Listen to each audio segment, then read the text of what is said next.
2023. Tahun yang dispekulasi oleh orang-orang penting di dunia ini, tahun yang gelap. Tahun di mana akan terjadi perpindahan kekayaan dari orang miskin ke orang kaya. Di mana dibilang orang kaya makin kaya dan orang miskin makin miskin. Dikarenakan benda ini. Uang. Sebelum gue mulai, kenapa benda ini dispekulasikan akan membuat kesenjangan sosial antar kelas makin ekstrim, kita harus mulai dengan beberapa basic ekonomi. FYI, orang yang membawakan video ini mempunyai sarjana ekonomi, walaupun dibilang murid termalas. So disclaimer buat kalian yang ingin konsumsi konten ini dari sarjana ekonomi yang termalas di kelasnya. Kata pertama yang harus dibahas adalah, apa itu inflasi? Di mana arti plek-pleknya adalah kenaikan harga barang dan jasa secara umum dan terus-menerus dalam jangka waktu tertentu. Dan ini disebabkan oleh ketidakseimbangan permintaan dan penawaran barang atau jasa, peredaran uang, serta biaya produksi. Kalau gue sebagai orang termalas di kelas ekonomi gue, ini pengertian gue. Suatu kondisi saat lebih banyak uang dalam perekonomian daripada barang untuk dibelanjakan. Dan jika semakin banyak uang yang dicetak, semakin tinggi juga inflasinya. Jadi setelah kita bahas inflasi, apa hubungannya dengan aktivitas ekonomi kita? Kenapa inflasi itu tanda kutip jahat? Untuk terjadi ekonomi, butuh ada pesertanya.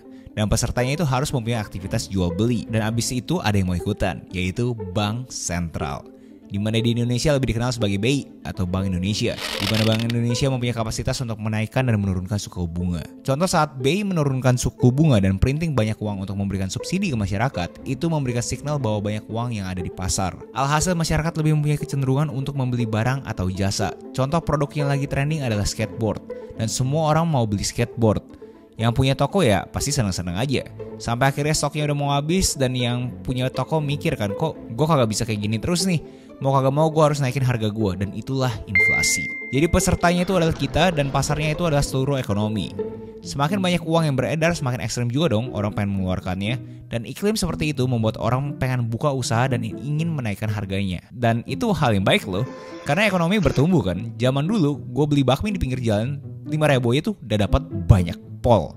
Sekarang harga bakminya itu udah menggelembung sampai 50.000. Gak apa-apa, karena ini kan terjadi secara bertahap. Sekarang kita balik ke si yang punya toko. Dia lagi ketawa-tawa, bisnisnya rame terus. Akhirnya dia ekspansi sampai buat pabrik untuk jualan skateboard. Karena toh suku bunganya lagi rendah, udahlah gue ambil aja loannya. Tapi mendadak duit yang dicetak oleh pemerintah untuk subsidi habis. Dan toko ini mendadak jadi sepi. Alhasil dia harus memberhentikan pegawainya.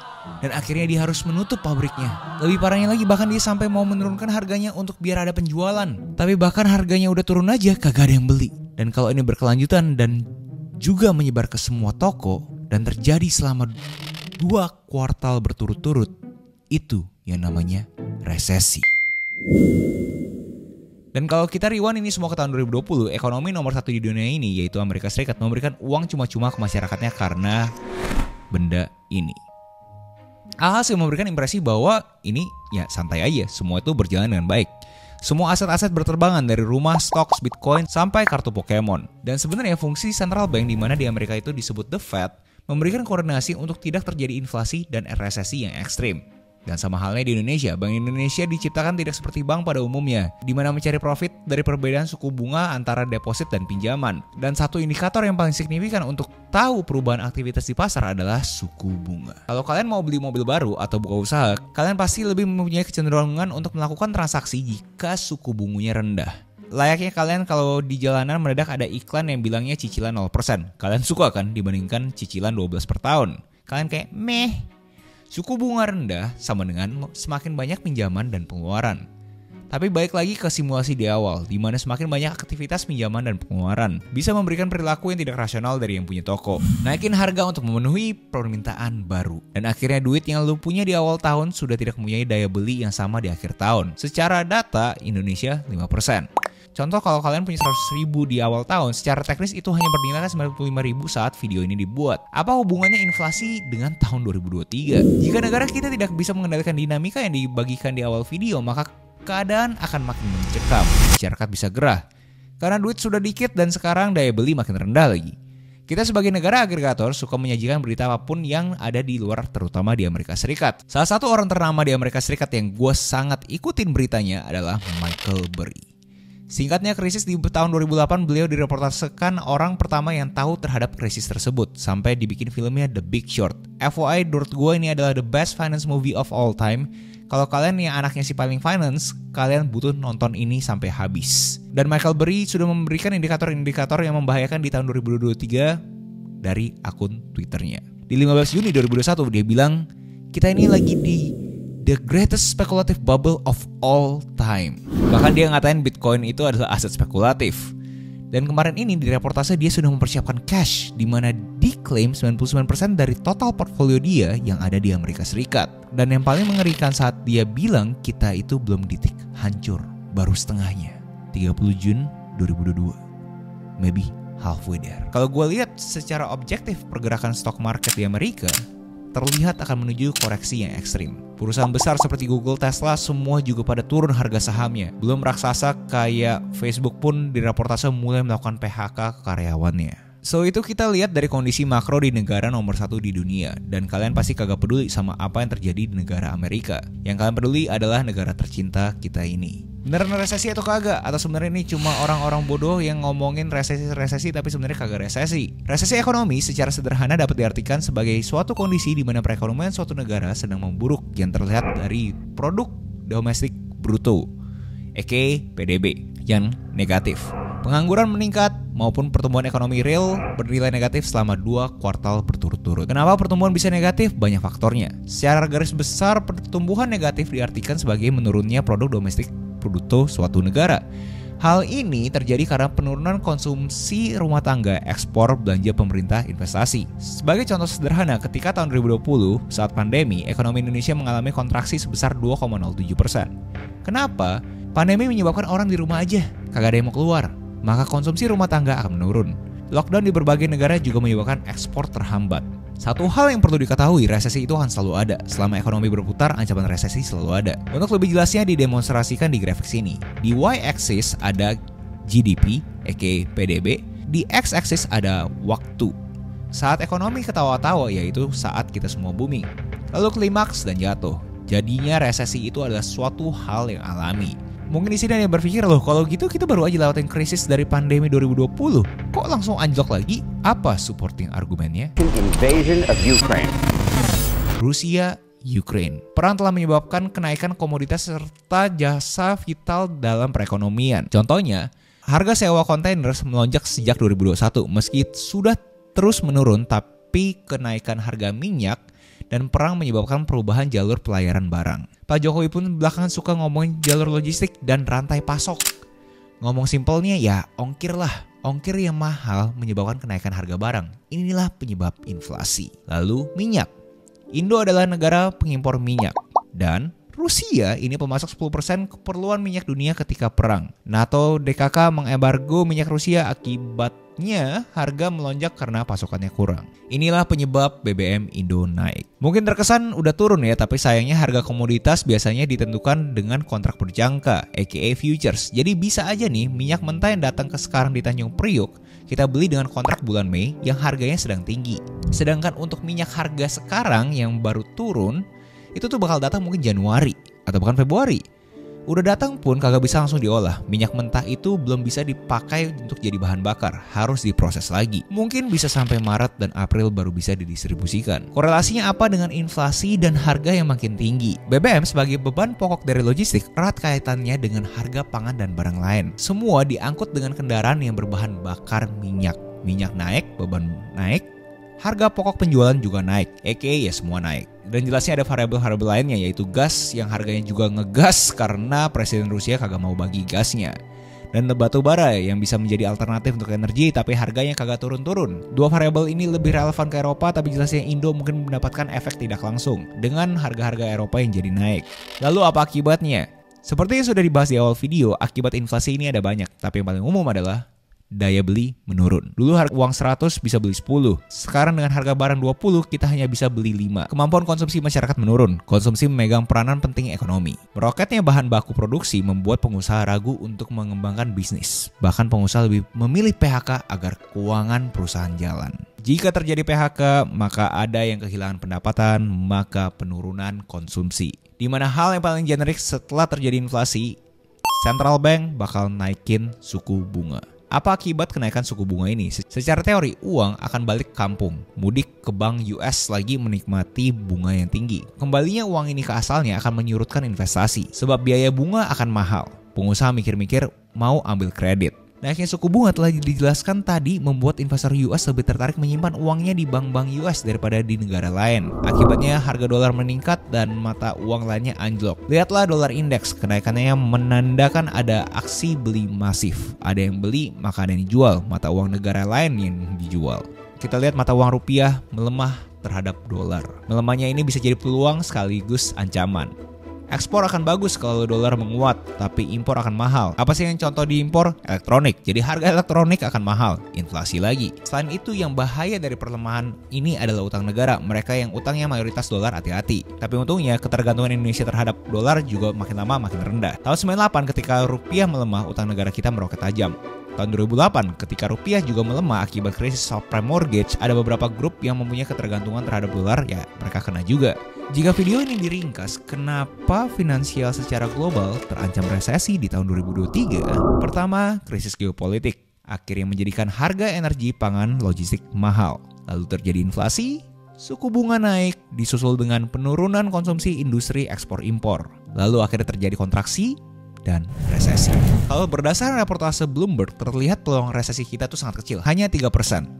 Lebih besar peluang negara lain seperti Jepang atau Cina. Mungkin di sini Anda bingung, kok kita bisa sehebat itu ya, bisa hampir bebas dari potensi resesi? Jawabannya balik dari awal definisi resesi itu, suatu keadaan di mana di suatu negara terjadi kontraksi ekonomi minimal 2 kuartal berturut-turut.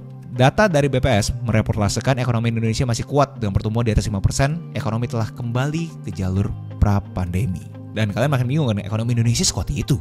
Ekspor. Kenaikan harga komoditas membuat berkah bagi Indonesia. Kinerja ekspor melonjak, neraca dagang Indonesia mencetak rekor dengan surplus 28 bulan beruntun. Di kuartal kedua, net ekspor menyumbang sampai 2,14%. Tumbuhan ekonomi nasional hampir setengah pertumbuhan ekonomi kuartal 2. Ini sesuatu yang luar biasa. Ekspor ini berefek pada peningkatan konsumsi. Habis cuan, warga belanja mobil, rumah, makan-makan, beli tiket konser, pesta, dan lain-lain. Intinya, ekonomi Indonesia terlihat sangat kuat. Potensi resesi sangat rendah. Kondisi seperti ini membawa optimisme dari sisi konsumen. Data IKK, Indeks Keyakinan Konsumen, bisa jadi indikator. Sepanjang 2022, IKK secara konsisten berada di atas 100. Ini menandakan konsumen optimis. Perbaikan kondisi ekonomi, peningkatan pendapatan, menurunnya kasus COVID-19 menjadi kunci optimisme konsumen. Konsumen percaya bahwa ekonomi Indonesia sangat kuat yang akan disertai oleh peningkatan pendapatan konsumen ke depan. Maka di sini kita bisa mengambil spekulasi bahwa resesi hanya terjadi di luar negeri, pada negara yang ekonominya memang kacau balau karena perang. Tapi kalau misalnya kejadian resesi di dunia, Indonesia akan kena dampaknya dong bro. Apa yang terjadi kalau resesi dunia tapi Indonesia ekonominya tetap tumbuh? Maka ekspor akan terganggu. Ini yang paling terdampak dari semua kegiatan ekonomi Indonesia. Ekonomi kita di kuartal kedua disokong oleh konsumsi plus ekspor. Ketika kinerja ekspor tidak sebagus dulu sebelum resesi, apa sanggup tuh konsumsi nopang sendirian? Itu pertanyaan besar. Kenapa ekspor akan menurun? Sebab kinerja manufaktur global akan terdampak. Permintaan barang mentah ataupun barang jadi seperti baju di mana Indo ekspor banyak banget akan turun. Maka kinerja ekspor harusnya akan turun juga. Belum kita ngomongin pabrik-pabrik ekspor ini biasanya juga industri padat karya. Dan industri padat karya, ya banyak orang yang akan terkena dampaknya. Ketika perang dagang 2019, ancaman resesi global pun juga pernah muncul. Saat itu, kinerja ekspor Indo juga terancam karena pelemahan permintaan barang mentah dari Cina sebagai importir bahan mentah terbesar di dunia.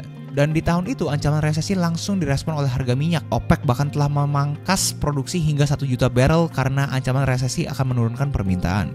Balik ke pertanyaan ini, apakah sanggup konsumsi menopang ekonomi sendiri? Sebenarnya untuk konsumsi sendiri terdapat tantangan berat dari sisi inflasi. Inflasi jelas akan menurunkan daya beli masyarakat. Gejolak inflasi juga mendorong BI menaikkan suku bunga, yang artinya menjadi pukulan berat bagi dunia usaha, entrepreneur, untuk melakukan ekspansi melalui kredit perbankan. Akhirnya Indonesia akan mengalami perlambatan pertumbuhan ekonomi di tahun 2023. Itu sudah diramalkan banyak orang. Inflasi Indo semakin lama semakin naik, di mana di September 2022 di reportase bisa tembus sampai 6% di tahun ini. Kenaikan BBM memang jadi penyumbang terbesar, karena ongkir itu salah satu komponen HPP-nya ya bensin. Seperti yang sudah dibilang di awal, kenaikan suku bunga akan menaikkan bunga kredit juga, maka beban berat bagi debitur. Pengusaha akan mikir 2 kali untuk ekspansi dengan kredit. Syukur-syukur perusahaan besar yang cuannya sudah besar dari punya ekspor, punya cash besar, ya itu bisa buat invest. Mungkin yang nonton video ini banyak juga yang sarjana ekonomi dan mungkin bingung, bro kayaknya resesi bukan sesuatu yang normal ya. Tahun 2020 juga dibilang Amerika resesi, terus mereka kasih duit, terus roda ekonominya tuh langsung berjalan. Buat kalian yang mikir seperti itu, kalian tuh benar. Yap, emang secara teori gitu doang. Makanya yang ditakutin sama orang-orang di luar sana bukan hanya resesi, tapi stagflasi. Apa itu stagflasi? Inflasi tinggi dikali sama pertumbuhan ekonomi yang negatif. Amerika pernah mengalami ini dari tahun 1970-an ke 1980-an. Dan uniknya dari sejarah ini, muncul ekonomi baru saat Amerika merasakan stagflasi, yaitu Jepang. Konon dibilang mereka langsung mengurangi jumlah konsumsi minyak mentah dengan merubah industri mereka yang dari heavy industry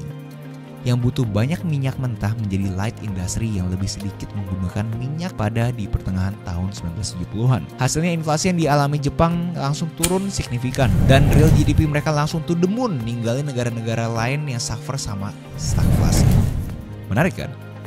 Negara mencoba berinovasi saat raksasa global melemah. Dan kalau kita lihat narasi-narasi di media Indonesia ini, dengan pemerintah sedang menggembar-gemborkan mobil listrik, bahkan ingin subsidi pembelian kendaraan listrik, mungkin saja Indonesia bisa melakukan apa yang Jepang lakukan di tahun 1970 di tahun 2023. Tapi apakah kita siap? Apakah masyarakat kita siap? Atau lebih tepatnya kita ngaca ke diri sendiri dulu deh. Apakah gue siap menghadapi tahun 2023? Topik 2003 menurut gue bisa dipecah jadi 4 poin. Poin pertama adalah secara ekonomi global, poin kedua adalah secara masyarakat jelata, poin ketiga peluang atau ancaman, poin keempat konten resesi yang ujung-ujungnya jualan kelas. Buat kalian yang masih kagak paham, gue bakal coba ringkas dengan poin per poin ini. Karena makroekonomi kan tuh terkesan sangat abstrak ya di atas itu, walaupun ada satu metrik umum yang diajarkan semua ekonom. GDP atau yang kita sebut PDB, Produk Domestik Bruto. Konsumsi plus investasi plus pengeluaran pemerintah plus ekspor kurang impor. Dimana kalau ini negatif 2 kuartal berturut-turut, itu yang namanya resesi. Tapi yang bikin ricu adalah di Amerika dispekulasi bahkan yang namanya stagflasi. Dan apa yang akan terjadi kalau misalnya Amerika beneran stagflasi? Kenapa orang peduli banget sama Amerika itu kalau misalnya stagflasi atau tidak? Karena mata uang yang terkuat saat video ini dibuat adalah dolar. Tapi kalau ngomongin dolar, apakah negara kita itu sebegitu bergantungnya dengan dolar? Per 31 Agustus 2022, secara data itu kita hutang terhadap dolar hanya 11%. Kalau menurut gue ini sesuatu yang sehat. Poin kedua, secara masyarakat jelata. Apa sih yang bisa kita lakuin?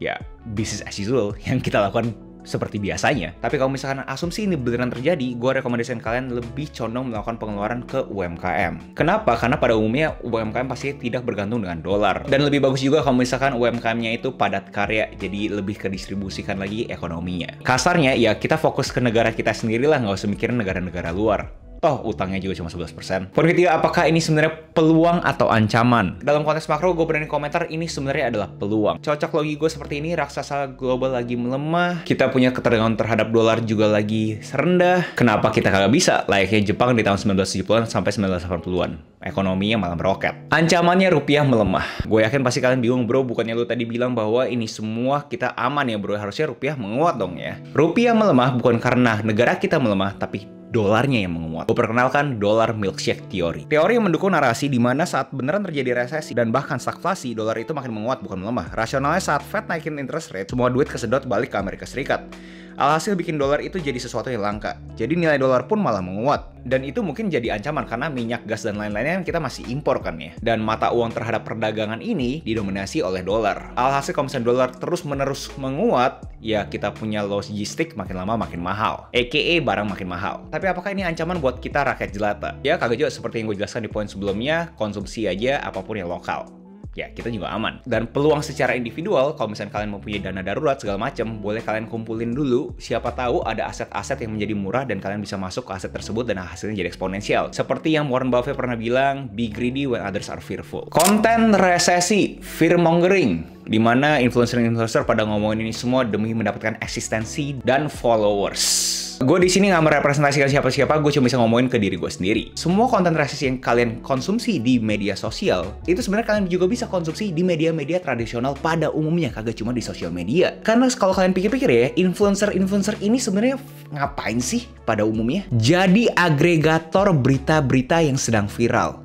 Yes, news aggregator. Atau ngomong simpelnya, pembawa berita dalam konteks media sosial. Tapi kagak etis bro, jualan kelas lagi. Guys, gue kagak pengen ngebelain siapapun ya. Tapi kalau kita lihat secara objektif, bukan secara subjeknya, gue yakin semua yang nonton di sini setuju bahwa edukasi Indonesia itu rendah. Kalau ada sosok-sosok yang masuk ke dunia sosial media ini untuk meningkatkan edukasi masyarakat Indonesia, menurut gue itu sesuatu yang baik. Dan kalau ngomongin jualan, kalian setuju dong namanya gaji guru itu kerendahan. Jadi bagus dong mempunyai sosok yang masuk ke dunia sosial media untuk ngebahas edukasi. Tapi tetap aja bro, ujung-ujungnya kelas bro. Guru itu profesi kan ya.